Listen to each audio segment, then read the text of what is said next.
ሰላም ጤና ይስጥልን ውድ ተመልካቾቻችን አድማጮቻችን በቅድሚያም የቴዲ አፍሮ የኢትዮሪካና የሁሉን ሙዚቃዎች ምስል የሰራው ግራፊክ ዲዛይነር አርቲስት ዳዊት በዛሬው ዕለት በፖሊሶች ተወስዶ ታስሯል። ፖሊሶች ዳዊትን ለማሰር በትናንትናው ዕለት ወደ መኖሪያ ቤቱ ሄደው ያጡት ሲሆን በዛሬው ዕለት ከጓደኛው ቤት ይዘው ወደ እስር ቤት በኃይል ያዳፉ እንደወሰዱት ነው የተሰማው። እንዲሁም የቴዲ አፍሮ ምክትል ማናጀር የሆነችውና በእስር ላይ የምትገኘው የማህሌት ሰለሞን ሞተረኛ ሾፌር በዛሬው ዕለት መታሰሩ ታውቋል። እስከ ዛሬ ድረስ 7 ሰዎች የታሰሩ ሲሆን ዛሬ የታሰሩትን 2 ሰዎች ጨምሮ በቴዲ ጉዳይ የታሰሩት የቅርብ ሰዎቹ 9 ደርሰዋል። ተመልካቾቻችን አድማጮቻችን በቴዲ አፍሮ ዙሪያ አገዛዙ እየተከተለ ያለውን ማዋከብ ሊተውና ሊያቆመው አልቻለም።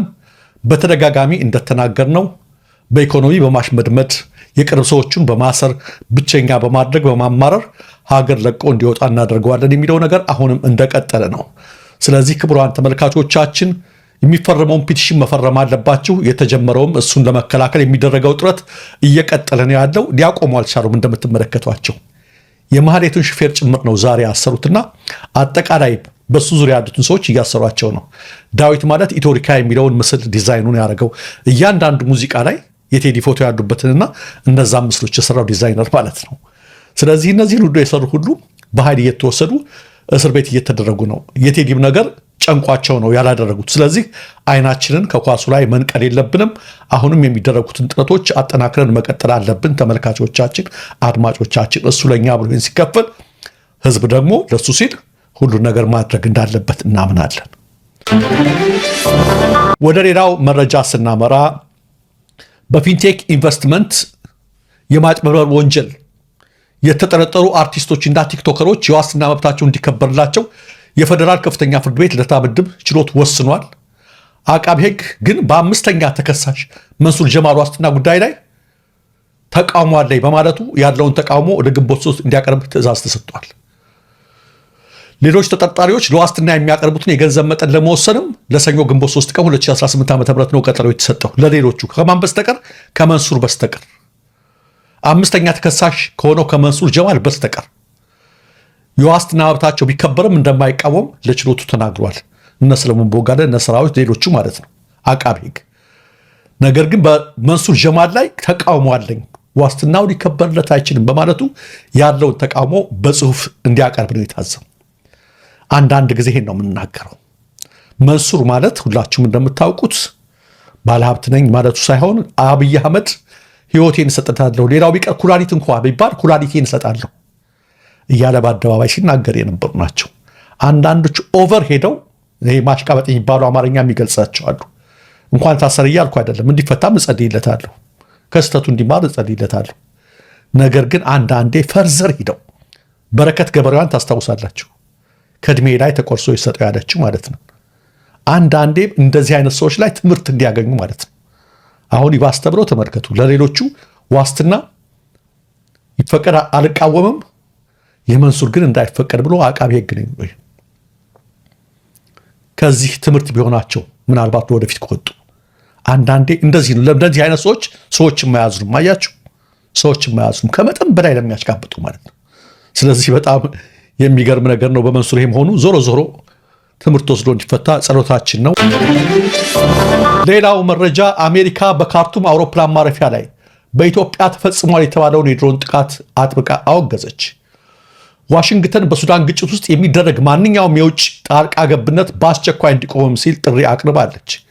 አሜሪካ በካርቱም አውሮፕላን ማረፊያና በሌሎች የሲቪል ተቋማት ላይ ትናንት ሚያዝያ 27 ቀን 2018 ዓ.ም በፈጥኖ ደራሽ ኃይሎች ተፈጸመ የተባለውና ኢትዮጵያ ፈጸመችብኝ ብላ ሱዳን ቅሬታ ያቀረበችውን የድሮን ጥቃት በጽኑ እንደምታወግዝ ነው ያስታወቀችው። በአረብና አፍሪካ ጉዳዮች አሜሪካ ከፍተኛ አማካሪ የሆኑት ማሳድ ብሎስ ባወጡት መግለጫ የሲቪል ተቋማት የጥቃት ኢላማ መሆን እንደሌለባቸው አጽንኦት ሰጥተዋል። የሲቪል አውሮፕላን ማረፊያዎች ለሰብአዊ ድጋፍ አቅርቦቶችና ለረድኤት ሰራተኞች እንቅስቃሴ እጅግ ወሳኝ መሆናቸውን የገለጹት አማካሪው መሰል ጥቃቶች እጅግ አስፈላጊ ለሆነው የሰብአዊ እርዳታ ተደራሽነት ተጨማሪ እንቅፋት እንደሚፈጥሩም አስታውቀዋል። እንደነዚህ ያሉ ጥቃቶች በአስቸኳይ መቆም አለባቸው ያሉት ማሱድ ቦሎስ ተፋላሚ ወገኖች ሰብአዊ የተኩስ አቁም ስምምነትን እንዲቀበሉ ወደ ቋሚ ተኩስ አቁም እንዲያመሩና ሁሉን አቀፍ ብሔራዊ ውይይትን መሰረት ያደረገ በሲቪል ለሚመራ መንግስት የሚደረገውን ሽግግር እንዲያመቻቹ ጥሪ አቅርበዋል። ተፋላሚዎቹ ለዚህ አውዳሚ ግጭት ወታደራዊ መፍትሄ እንደሌለ ሊገነዘቡ እንደሚገባም ነው ያሳሰቡት። በሱዳን ግጭት ለሁለቱም ወገኖች የሚደረግ ማንኛውም አይነት የውጭ ድጋፍ በአስቸኳይና ያለምንም ቅድመ ሁኔታ መቆም አለበትም ሲሉ ነው ያስጠነቀቁት። ግጭት እንዲቀጥል የሚያስችል ማንኛውም ቀጣይነት ያለው ድጋፍ ለግጭቱ መራዘምና ለሱዳን ህዝብ ስቃይ ቀጥተኛ ተጠያቂነትን የሚያስከትል መሆኑን አሜሪካ አስጠንቅቃለች። አማካሪ ይሁን ያሉት የሱዳን መንግስት የተባበሩት አረብ ኤሚሬትስና ኢትዮጵያ በካርቱም ዓለም አቀፍ አውሮፕላን ማረፊያ ላይ የተፈጸመውን የድሮን ጥቃት አስተባብረዋል ሲል መክሰሱን ተከትሎ ነው። ኢትዮጵያ በካርቱም አውሮፕላን ማረፊያ ላይ የተፈጸመው የድሮን ጥቃት እጁ አለበት በሚል በሱዳን የቀረበባትን ክስ መሰረተ ቢስ ስትል ውድቅ ያደረገች ሲሆን በሱዳን እየተካሄደ ካለው የእርስ በርስ ጦርነት ጋር ተያይዞ የሚሰነዘሩ ቀስቃሽ ንግግሮችም እንዲቆሙ አስጠንቅቃለች። ይህ በእንዲህ እንዳለ የተባበሩት አረብ ኤሚሬትስ ከባህር ዳር ተነስቶ የኢትዮጵያ ድሮኖች መቱ በማለት የሱዳን መንግስት ላቀረበው ክስ እኔ እጄ የለበትም አለች። ኤሚሬትስም እጄ የለበትም አለች እና አሜሪካ ሲቆጡ ሁሉም እጁን ያወጣል። መጨረሻ አብይ አህመድ ነው ብቻውን የሚቀረው ማለት ነው። በጣም በጣም አደገኛ ነገር ነው የተለኮሰው ነገር። እንደነገርኳችሁ ሱዳንም እጃችንን አጣጥፈን አንቀመጥም በማለት የተወሰነ ወታደራዊ እንቅስቃሴ እያደረገች እንደምትገኝ ነው የዘገብነው። አሜሪካ ደግሞ ተጠያቂነትን ያስከትላል ይሄን የምታደርጓለች። ኤሚሬትስ እኔ እጄ የለበትም አለች። አብይ ምን እንደሚል እንመለከታለን ሁላችንም ማለት ነው። ሌላው በጠዋት የነገርናችሁ መረጃ ነው፣ የበለጠ የተፋጠነ ነው። አሜሪካ በኤርትራ ላይ የጣለችው ማዕቀብ በቀናት ውስጥ እንደምታነሳ ሮይተርስ አሁን ዘግቧል። በጥቂት ቀናት ውስጥ ማለት ነው።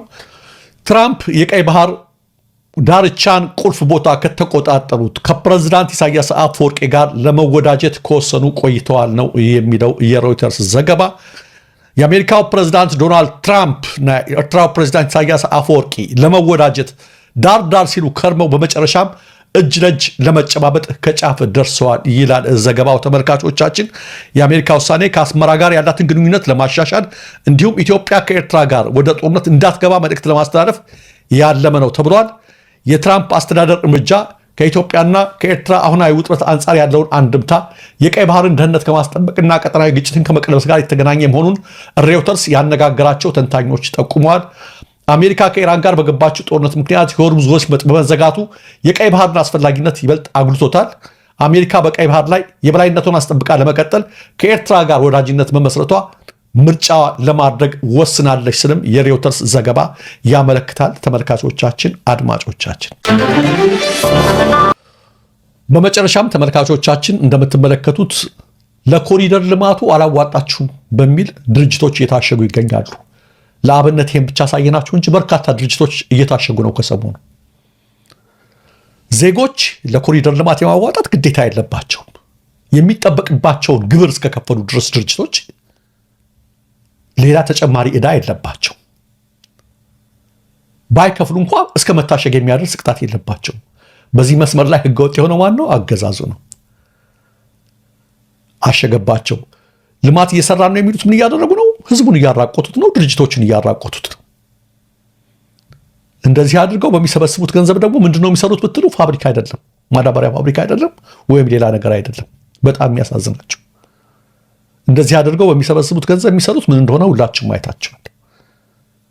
አብይ አህመድ ይህን እያሉ ሲናገሩ እስኪ አንዴ እናዳምጣቸው። እኛ ለማኝ ኢትዮጵያውያን ልመና በቃን እስካላልን ድረስ ጥገኞች ነን።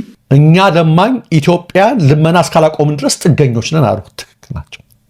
ለማኞች ነን ብለው አመኑ፣ አድሚት አደረጉ። አንድ ለማኝ እናንተ አሁን በመንገድ ላይ ስትሄዱ ሲለምናችሁ ርቦኛል ቢላችሁ ስትሰጡት የሰጣችሁትን ገንዘብ ላልባሌ ነገር ባያውለው ባይበላበት ወይ ለሌላ ነገር ለሜካፕ ታውለው ምን አይነት በሽተኛ ነው የምትሉት? እርግጥ ሲጋራ ሱስ ያለበት አንድ ሰው አጋጥሞኝ ያውቃል። ኒያላ ሲጋራ 20 ሳንቲም በሚሸጥበት ጊዜ ዳቦ 20 ሳንቲም ነበርና እንደው 20 ሳንቲም ለአንዲት ዳቦ ስጠኛል። 20 ሳንቲም ሰጠሁት። ዳቦ አልገዛም። ሄደና ሲጃራ ገዛ ልጁ። ምን እያደረክ ነው? እግዚአብሔር የዘጋውን የከፈተውን ጉሮሮ ራሱ ይዘጋዋል። የዳቦውን ነገር እኔ የከፈትኩትን የራሴን ጉሮሮ ዘጋለሁ ብሎ ሲጋራው የኢየሱስ ነው እኔ የከፈትኩት ብሎ አደረገ። ትክክል ነው እያልኳቸው አይደለም። እሱ አስቸግሮ ነው ትላላችሁ። አንዲት ሴት ግን አሁን ራቤ ብላ መንገድ ላይ ሰጣችኋት ልሞት ነው ብላ የሰጣችኋትን ገንዘብ ወይም ተሰብስቦላት ሜካፕ ብትገዛበት ምንድን ነው የምትሉት? ልጋጋጥበት ብትል ሳትበላ አብይ እንደዚህ ነው ያለ። ኢትዮጵያ ለማይነች አሉ። በለማኛው ሴት እንመልከታት። እንደዛ ያደረጉ ገንዘብ ይሰበሰባል። ከምን ይመጣል? ከዜጋ ይመጣል። ያመጡበትን ደግሞ ወይ ማዳበሪያ ፋብሪካ ወይ ዱቄት ፋብሪካ ወይ የሰውን ህይወት የሚለውጥ ፋብሪካ ድርጅት አይደለም የሚያቋቋሙበት። ልክ ለዳቦ ብላ ለምና ሜካፕ እንደምታደርገው ሴት ነው እሳቸው እያደረጉ ያሉት። ፋውንቴን፣ ብልጭልጭ መብራት፣ ይሄን እያደረጉ ያሉት። ይህን ሁሉ መከራ ማን ነው የሚቀበለው? እንደምታዩት ህዝቡ ነው። አልከፈልክም ለኮሪደር ተብሎ ድርጅቱ ይታሸጋል። ከህግ ውጭ የሌለ ነገር ማለት ነው።